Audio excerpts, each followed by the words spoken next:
Bonjour. C'est une amie, Marie-Christine, qui m'a, sans le vouloir, donné le sujet de cette chronique que je veux dans le prolongement des fêtes pascales.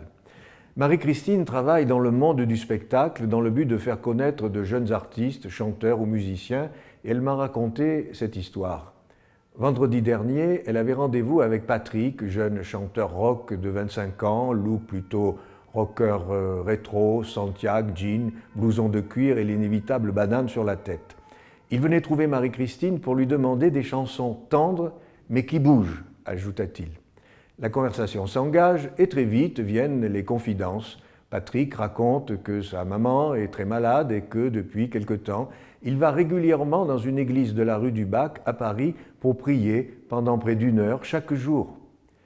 Marie-Christine, assez peu habituée à ce genre de confidences dans son milieu professionnel, accueille ses propos avec un peu de surprise.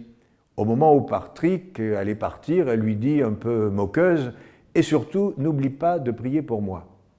Patrick, très sérieux, lui dit « Je peux te dire un mot toute seule ?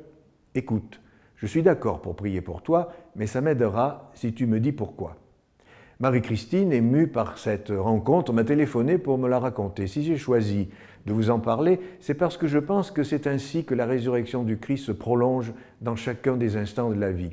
En se manifestant là où on ne l'attend pas, le Christ, dans sa résurrection, fait éclater, craquer notre logique étriquée, nos petites catégories, les mesquineries de nos jugements à l'emporte-pièce et de notre regard sur les autres, les cases, pour ne pas dire parfois les cercueils dans lesquels nous enfermons les autres après y avoir collé une étiquette.